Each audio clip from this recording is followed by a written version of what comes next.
And hello, Erwin Gill. How are you, Erwin? Nice to see you again, another of our regulars. Okay.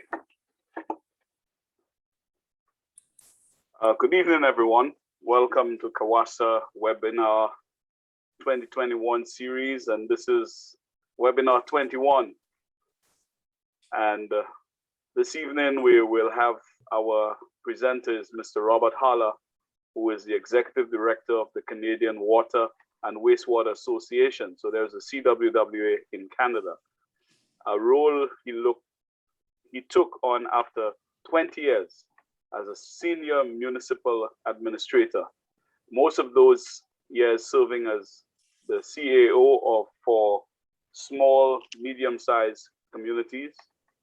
Robert leads the CWWA as the national voice for water and wastewater in Ottawa, and promotes collaboration between all the water organizations across Canada. And this evening he's going to speak on what is truly flushable. What does it mean if you call something flushable? Who gets to decide if it is or if it isn't? This has been a debate for over 10 years as more and more products are marketed as flushable. Meanwhile, the impact of these products cause billions of dollars of damages to wastewater systems, threaten the environment, and put workers at risk. Wastewater associations around the world have been trying to work with the industry to create a definition, with a product standard we can all agree to. And we may be very close to a breakthrough. So Robert will provide us a brief history of the efforts to date and speak to recent developments and the next steps. So I will now hand over. Just before that, Robert, I should tell you that, as I mentioned, this is webinar 21 for this year by CAWASA, but also to just let you know that we are very grateful to the Operators Without Borders, of which Mr. Haller is the secretary. And Valerie Jenkinson, who is with us, is the president. And we really thank the Operators Without Borders very much for the work that they've been doing with CAWASA. From January 2021 to April, May, we ran about 2 courses, water distribution and water treatment. And again, in May to August of this year, we did wastewater treatment. And we have also had the standard operating procedures, SOPs workshops for many of our wastewater operations managers, general operations managers within our utilities. And these have been pretty good, and we hope to have such a presentation on the SOPs at the CWWA, that is the Caribbean Water and Wastewater Association conference, coming up in a week's time. And we also had we were fortunate to also have Operators Without Borders assist us in doing the Incident Command System training, ICS 100. And we ran 2 courses, and both of those were oversubscribed with more than 100 people participating. So that is just to give you a synopsis of the work that your organization has been doing with us in the Caribbean region. And of course, we have seen very good pass rates with respect to those courses that our operators have been taking with the ABC. And you can always go to our webinars, and our tutorials are also on YouTube. And you can always, when you find time, you can get to see some of what operators have been doing, OWB have been doing with CAWASA. And this is a wonderful partnership.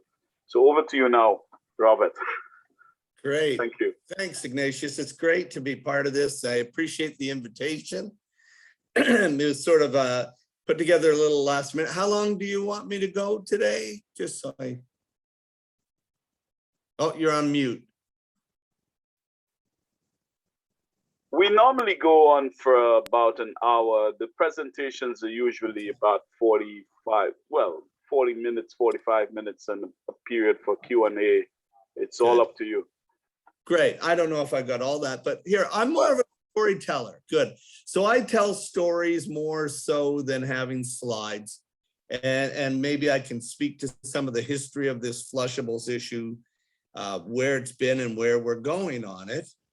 And thank you for inviting me. So yeah, like I said, I lead the Canadian Water and Wastewater Association, the real CWWA. Funny, one time I went to Toronto to look at a hotel for our national conference, and they had a big banner out front welcoming Robert Holler, Caribbean Water and Wastewater Association. So I had to explain to them that I was actually the Canadian group.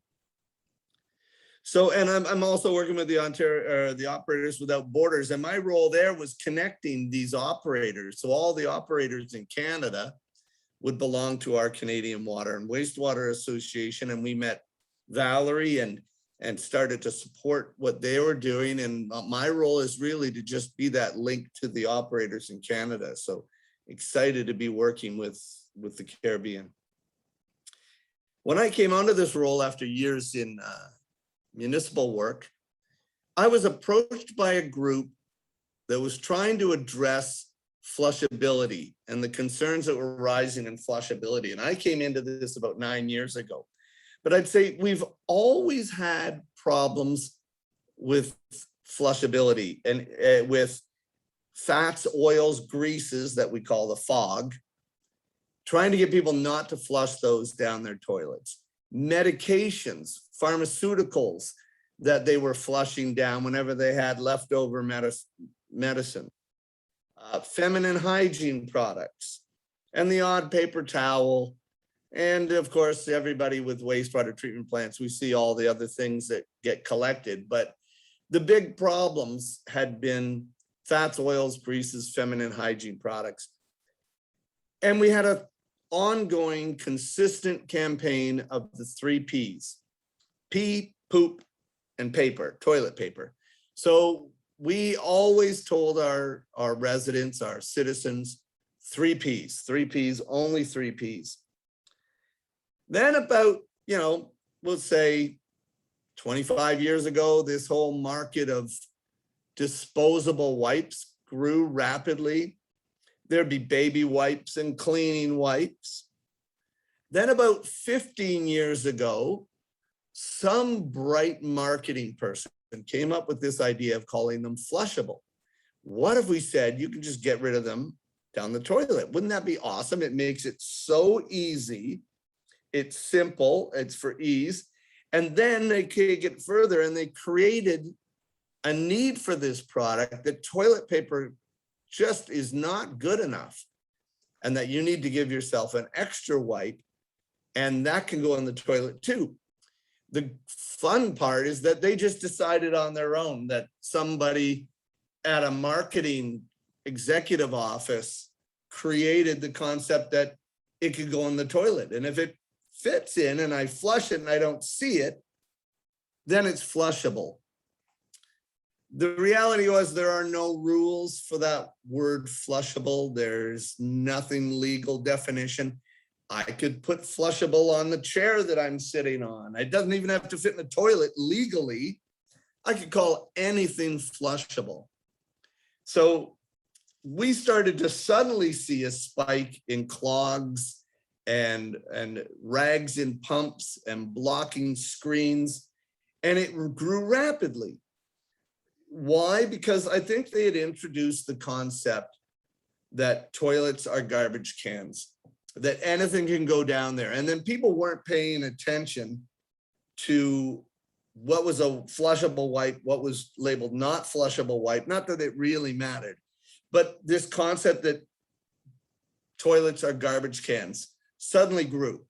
And these big wipes that would not break down were grabbing these fats, oils, and greases and clobbing up and creating these fatbergs, and then jamming at machinery and causing billions of dollars in North America to clean out the pipes, to replace pumps, to repair things.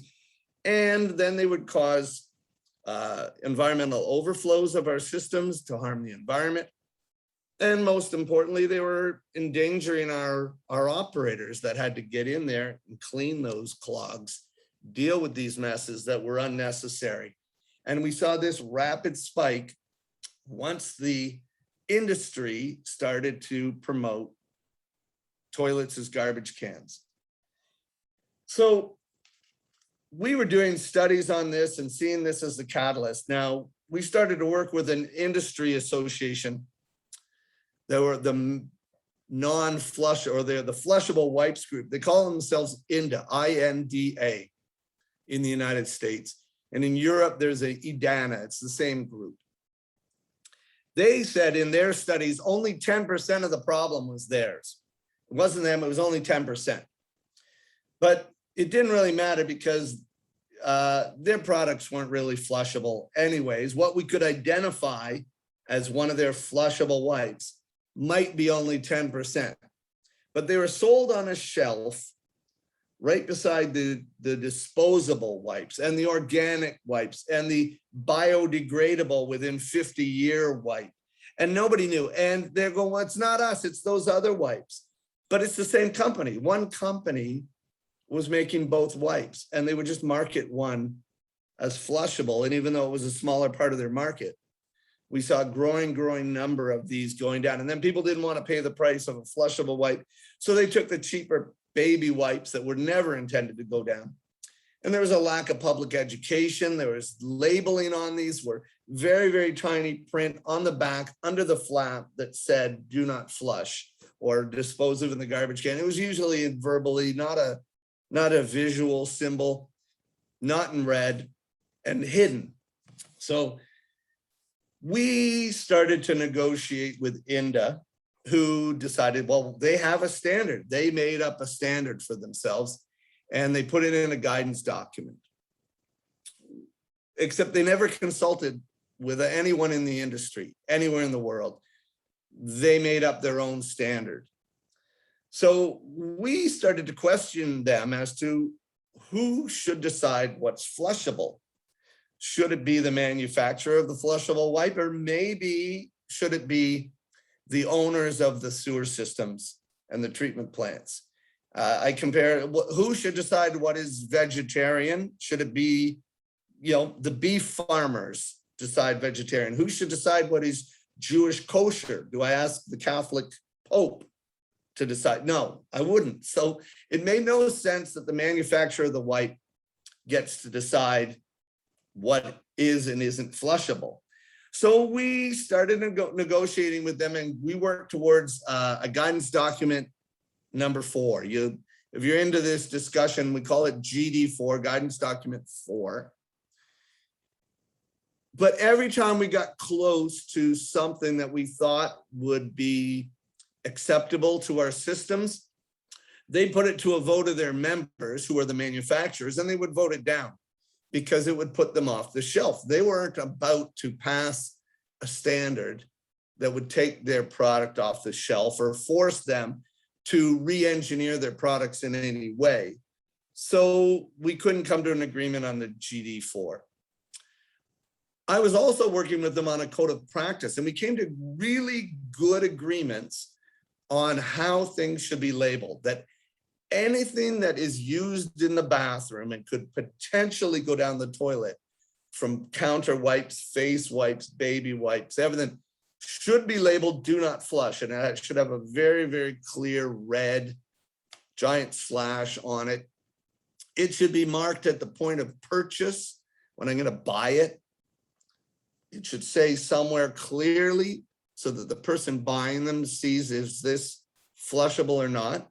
And then it needs to be at the point of use. So then if I buy it at home for my family and I bring it home and I unpackage it, when they use it in the bathroom, they should see very clearly each time they go to use it, do not flush, do not flush. Maybe when you open up the package, it says right there on the lid very clearly.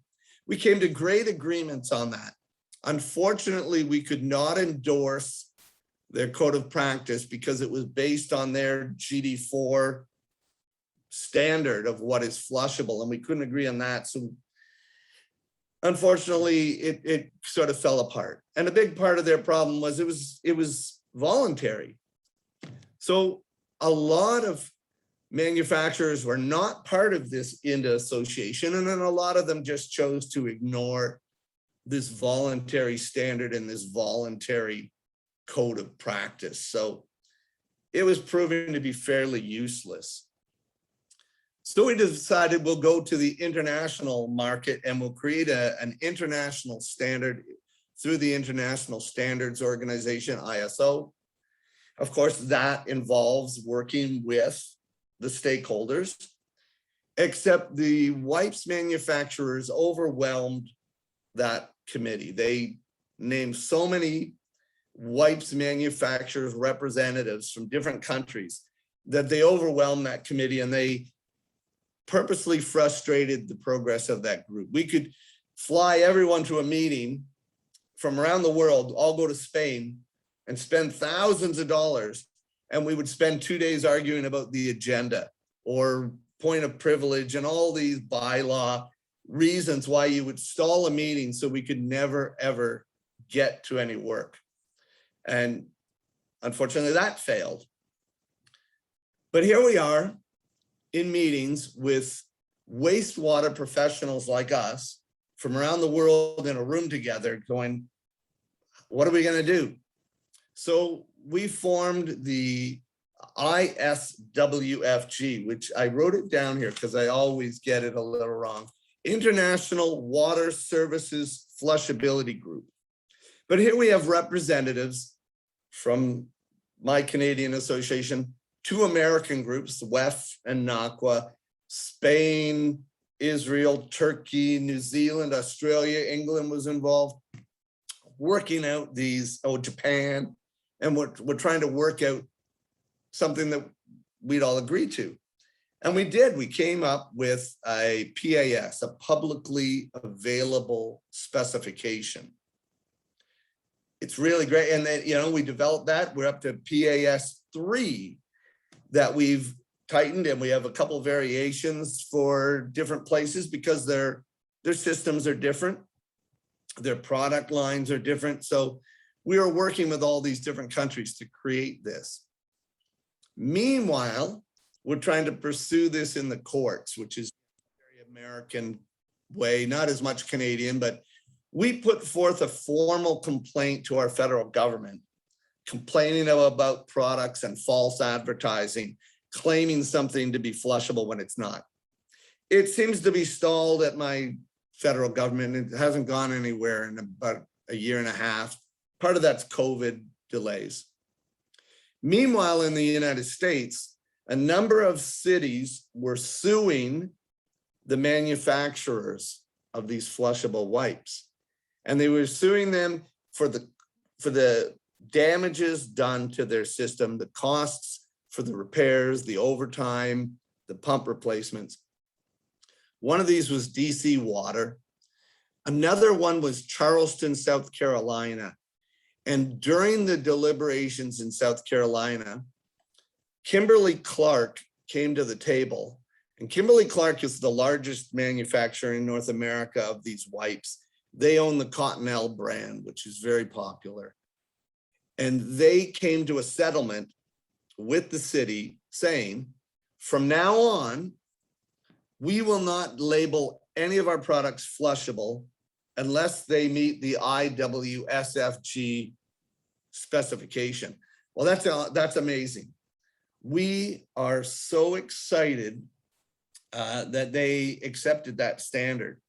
And that they're going to be looking at what the wastewater professionals say is going to work. And we've had a team working on this for years with slosh boxes and a series of tests.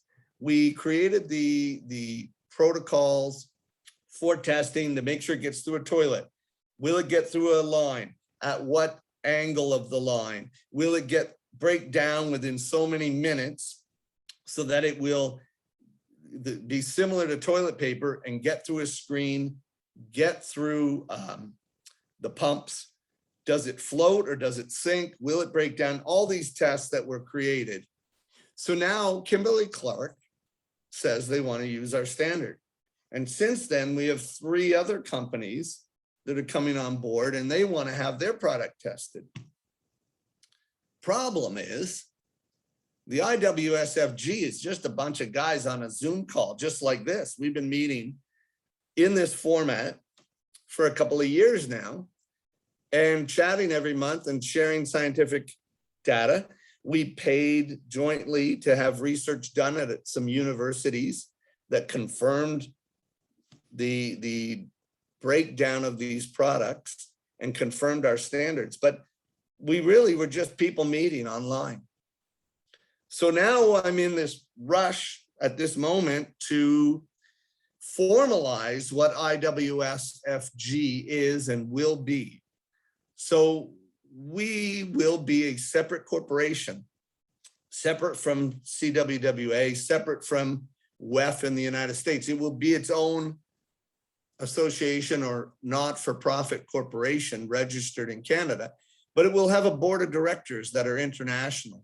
So any wastewater association can join, and then they'll have a seat on the board and they can get involved in this campaign to not only set the standards, but help with the educational campaigns that are going to go with it.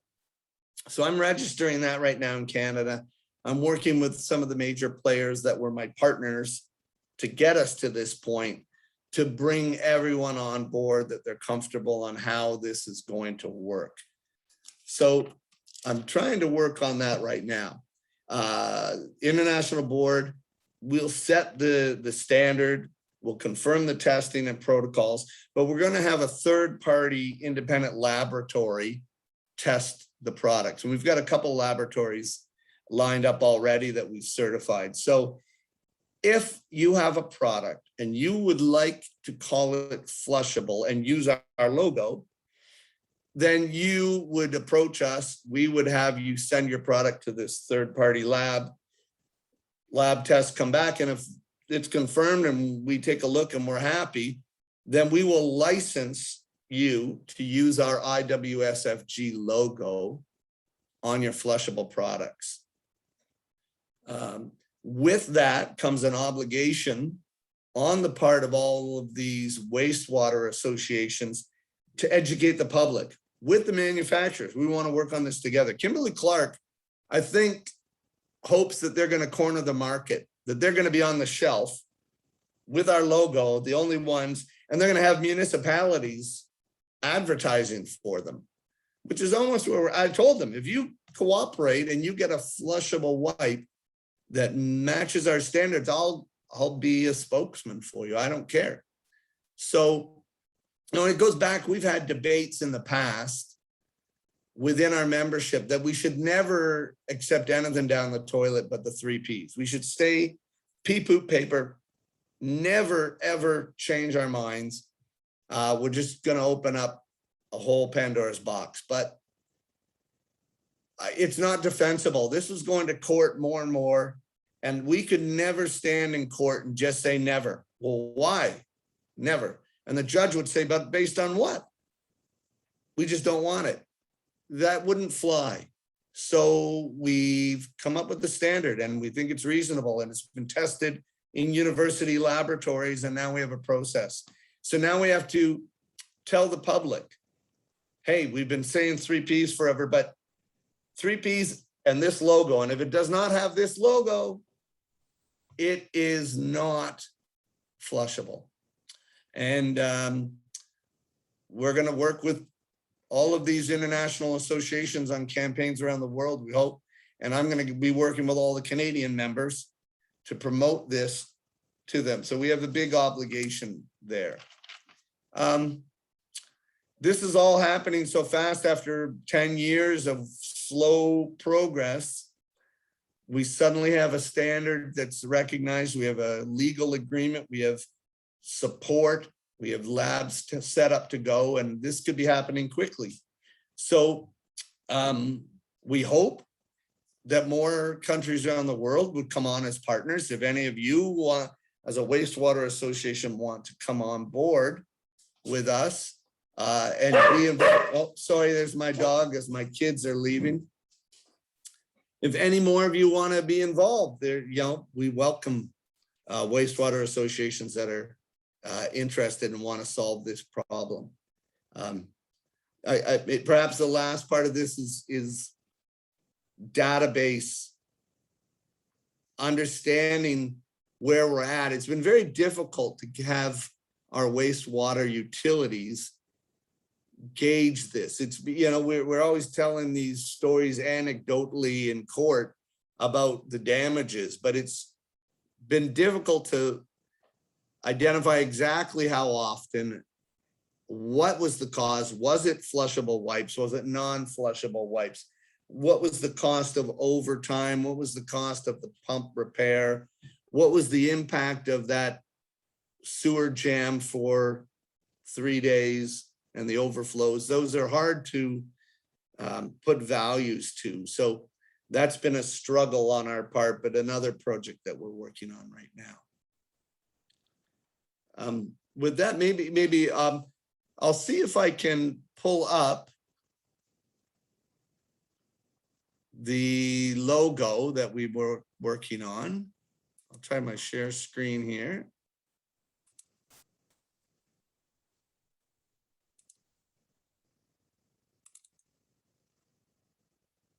Oh, good.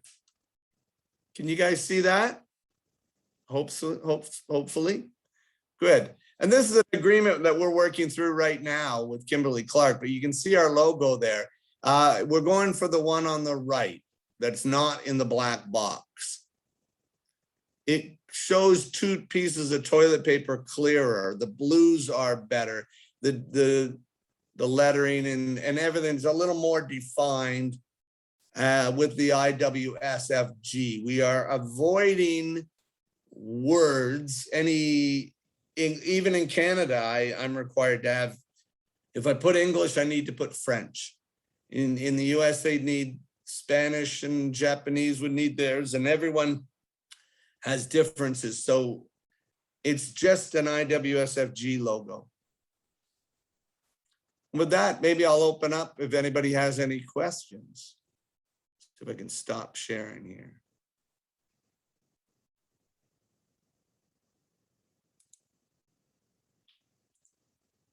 Nacius, any thoughts? Yeah, I was just saying to them that the floor is open and they're free to pose questions. I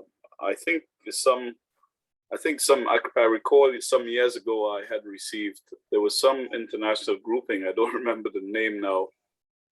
There was a survey and which CAWASA participated in to deal with flushables. I think they were trying to find out how much of that was going on in our parts.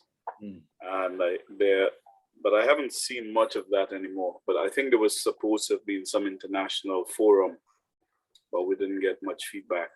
Perhaps it was an attempt from the ISO group that was reaching out. Perhaps, yeah. Has it been a concern? Has it been an issue that's raised within CAWASA, within the Caribbean Water Wastewater Association?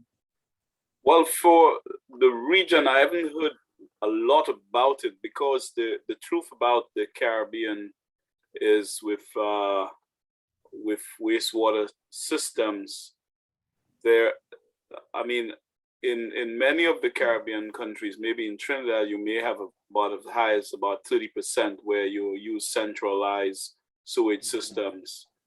But I'm sure it is a problem for many of those utilities, as it would be anywhere else.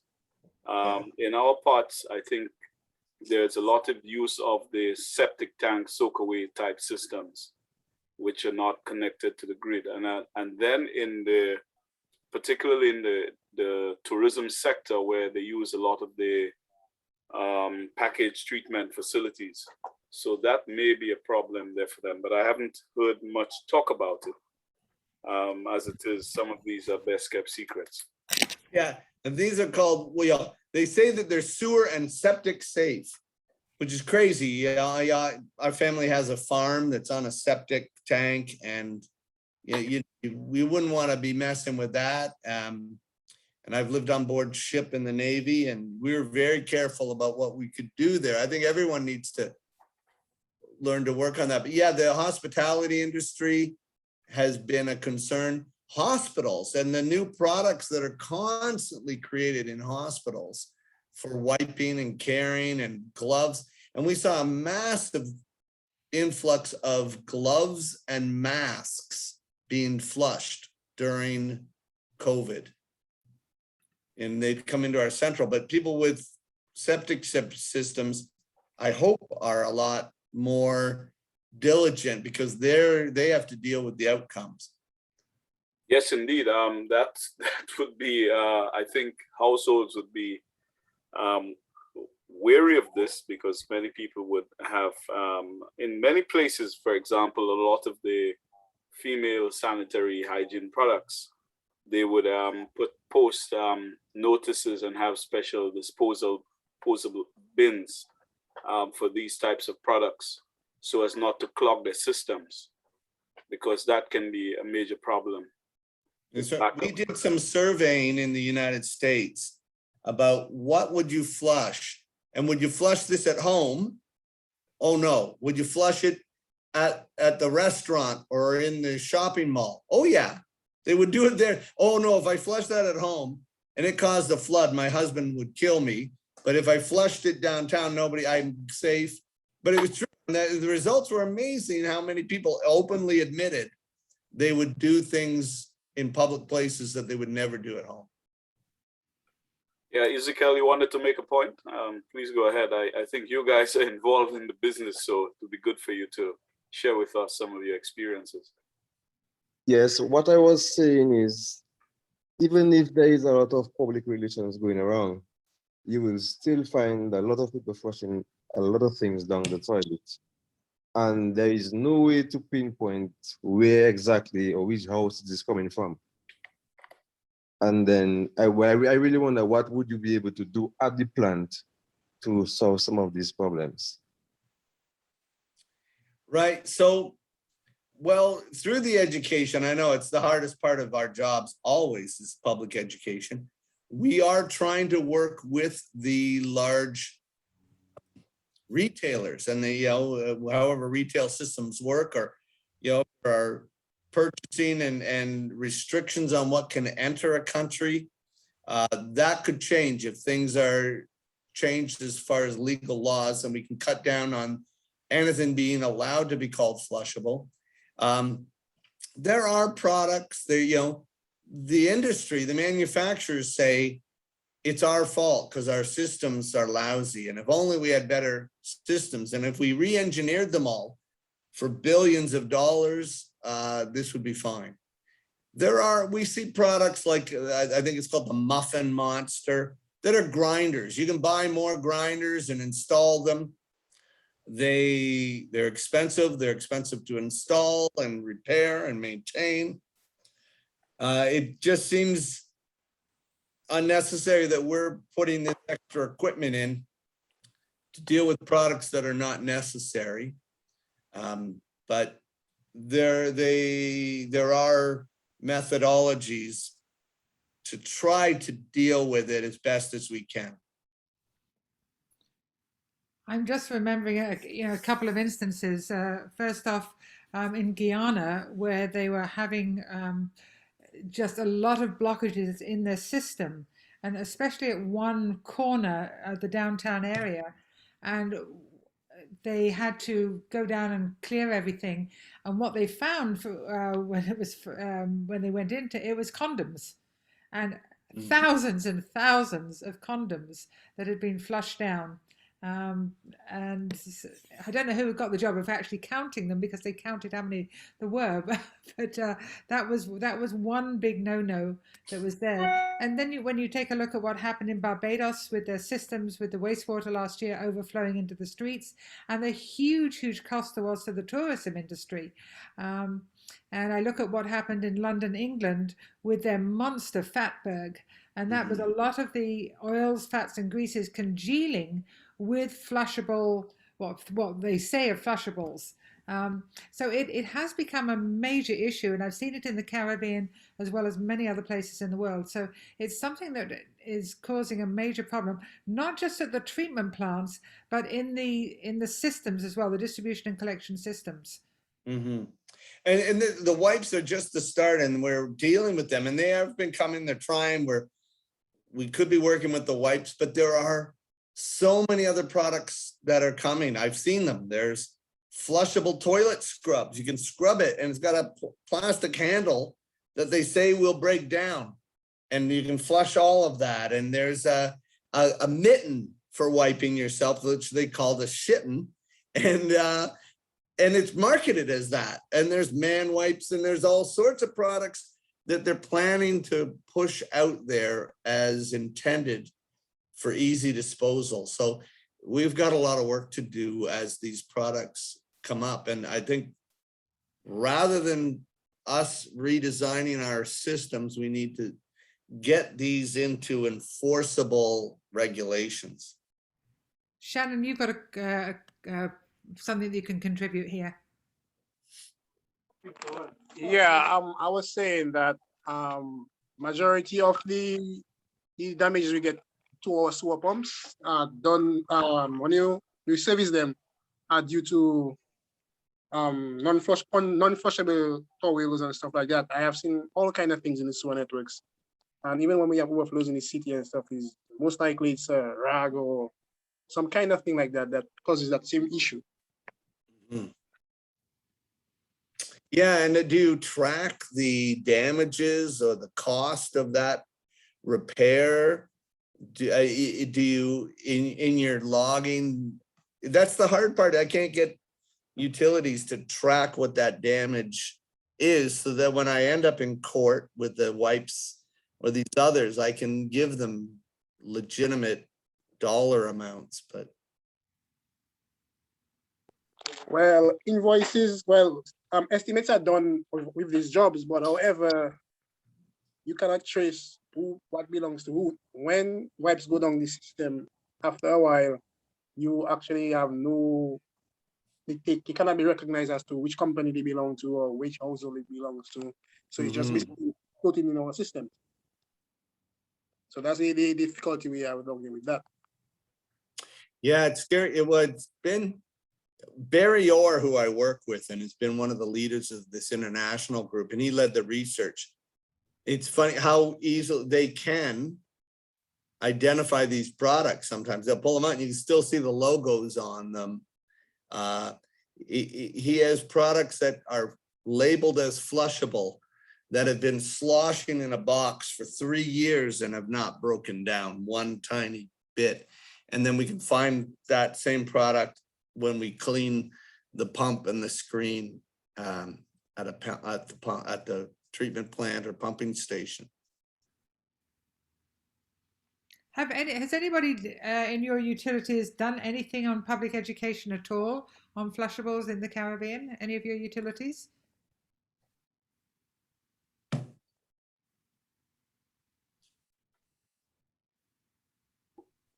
No, doesn't sound like it. Well, not to the best of my knowledge, Valerie. I think Mr. Gill is on the call, and he's one of the grandfathers or the experts on wastewater systems. I don't know if I'll put him on the spot to if he would be willing to make any comments on some of his experiences.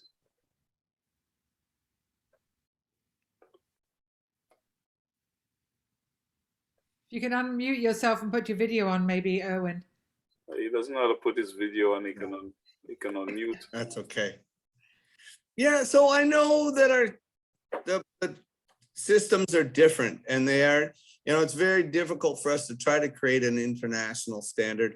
We're trying to create something that promotes free trade, that allows the companies to make one product and sell it globally without having to make, different products for every country and different labeling for every country. And if, the concept of standards is to promote trade, not to hinder trade, to promote good products and corporate sensibility. And we think we're working on that. And if you'd want to follow us along, we'll figure out a way that when we get some updates, I'll share them with CAWASA, and you can get that out in your bulletin and see where we're progressing with the incorporation, if we're getting companies to start to sign up, and maybe you start to recognize, or you'll see that label start to show up, and you know what it means. And if ever you look towards a campaign, we're here and maybe you can see what we're doing or use ideas or products that we've created as public education. Bob, are there any in your experiences, because you mentioned about trade and standards, have there been in your experiences any sort of restrictions on some of the products that are sold or imported into the countries? Well, eventually countries will adopt these as enforceable regulation. You know, there's ISOs that can be voluntary, but at one point when it gets to a safety standard or other reason, they are adopted by the federal government in that country. So we've had instances where someone called their bread organic and you market it as organic. Well, in Canada, organic means this, and that. It has to pass these tests. And if it doesn't, you're charged, and people have been caught and charged, and they get fined by our federal government that for labeling their products improperly.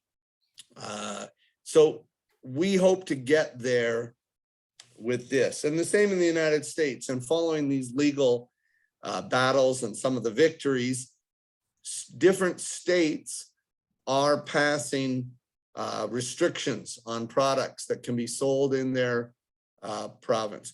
We have had outright bans at times of plastic bags. You know, individual municipality can ban it in Canada and the United States, can ban the sale of a product within their boundaries.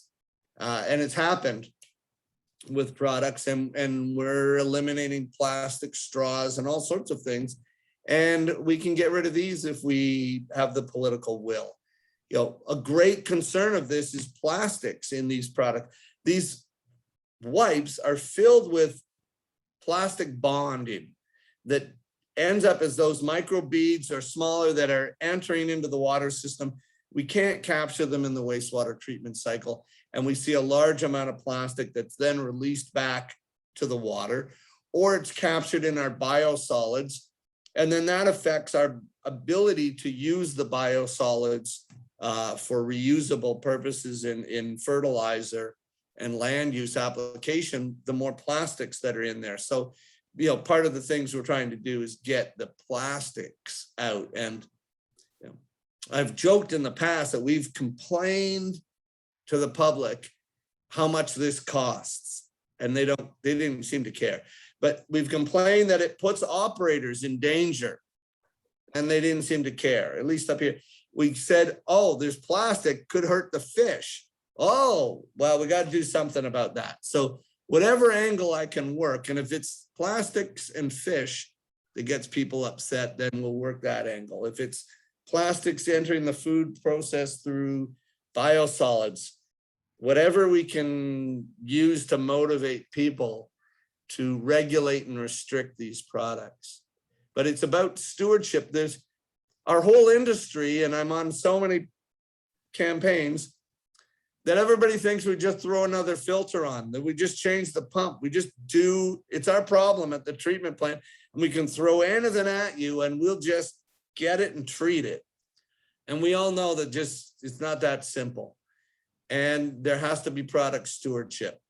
We have to control these things, get the microbeads out of makeups. We need to change the way people dispose of their pharmaceuticals. We need to get rid of products that aren't necessary.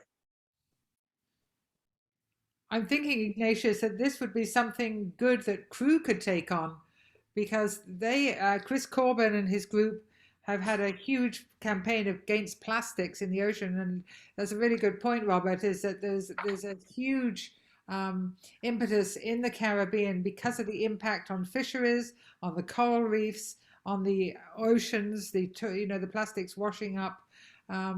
And CREW, the Caribbean Regional Environmental Wastewater Project, CREW 2 that we now have, they have many projects going, and they look at the use of plastics, the use of wastewater. This would actually be a very good communications piece for CREW, because it goes across so many countries.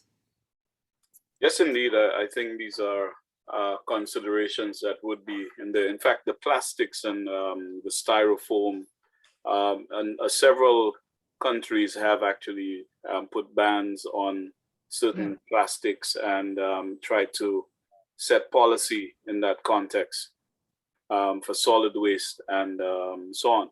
But I think as well, as you mentioned, the ISO, there's the Caribbean Organization for Standards, which is, well, they have the affiliates of the various national standard bureaus, may have to be brought in on this in terms of the type, the standards for the types of wipes that would be acceptable. And so that may be something for the future of some of our work, Valerie. Yeah, I'm just thinking the same thing. Is that being able to set up a meeting with them, whether it's virtual meeting, that Robert could talk about with them how to move forward, because I think we need to look at it as an OACS initiative rather than just individual countries. I'll get you the university researchers that broke these down and can tell you the plastic content, the lyocell, the bonding agents, and how they break down, and be able to share all that information with you. Yeah. Yeah, sure. But this is food for thought, and I think you have done pretty well, Bob. I don't know if there's anyone else with any other questions or comments. I think you've done pretty well. Okay, in giving that's us. I answered all questions. Really a pleasure to be here today. Thank you for inviting me. My apologies for being late again. And but it's you know, anybody ever wants to talk about how to wipe your butt, I'm the guy. Yeah, but it was good having you on, and we really appreciated this presentation, which brought some clarity as well as giving us some insights into some of the work that your own work you've been doing with your organization. And maybe it is just something to trigger some other work for us in the region as far as CWWA and CAWASA, as we have, I guess, in some of the sidebar meetings during the CWWA, albeit it's virtual, we may have that type of conversation with people like Chris Corbin and other partners of CREW and the UNGF system as we proceed. So I'd like to thank you very much, and for the Operators Without Borders, and what would I do without Valerie's all her networking to get us this type of expertise to give us this lecture this afternoon. Thank you very much, Mr. Hala, and we wish you a very good evening and keep safe and well. Thank you. All Thanks, right. Ignatius. Thanks, Robert. Talk soon. Bye-bye. Bye. Okay.